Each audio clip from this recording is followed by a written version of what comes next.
The next day was Saturday. I had planned to get up early, but when I looked at the clock, it was already 9:30. For a long time now, I'd been trying to get up early like Uncle Jeff. He normally gets up at 6:30 to lift weights and to go running.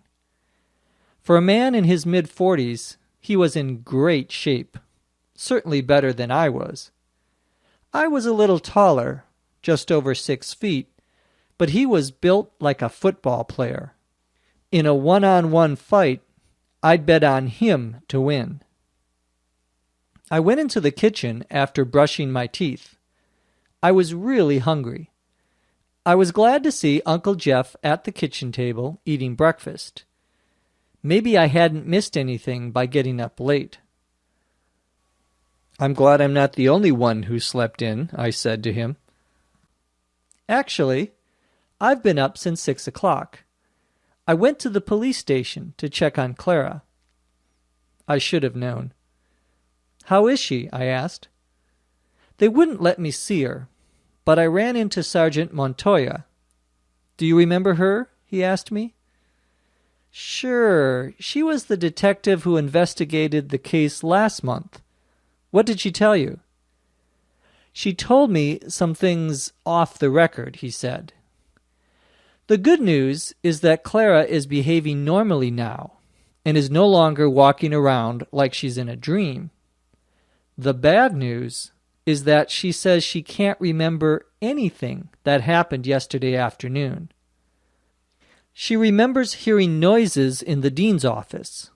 She remembers going into the office to see if there was a problem, but she doesn't remember anything after that." "Do they believe her?" I asked. "I don't know," he said.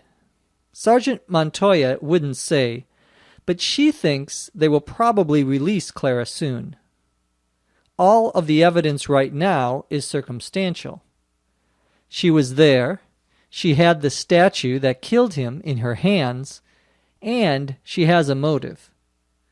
But I don't think they are ready to arrest her yet. The evidence is strong, but not conclusive. They're not absolutely sure." "Well, that's good news," I said. "I also found out that the killing must have happened after 3 o'clock, he said. That's when the secretary said she saw him go into his office. No one saw him come out again after that." "That must have been just after I talked to Ben," I said. "So where do we start?" "Well, I want to have a look around the dean's office, but that's not possible. The police are investigating, and they won't let anyone in. I think that the best thing to do is to look at who else had a motive to kill the dean. We can't forget about those threatening letters.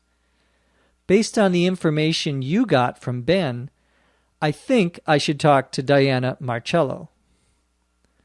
"Yeah, if anybody can find out the truth about what was going on between her and the dean, you can," I said. "I appreciate your confidence in me. I would be very happy to let the police handle it all," he said. "But they are so focused on Clara right now, I'm not sure if they plan to talk to any other suspects. We have to assume that Clara is innocent, that she had nothing to do with the murder, and see where that takes us." "I see what you mean," I said. "When do we leave?" "You can come with me in the car," he said, giving me a hard look, "but I may want to talk to her alone." "Sure, I understand," I said. "You're the boss." Uncle Jeff smiled. "You bet I am."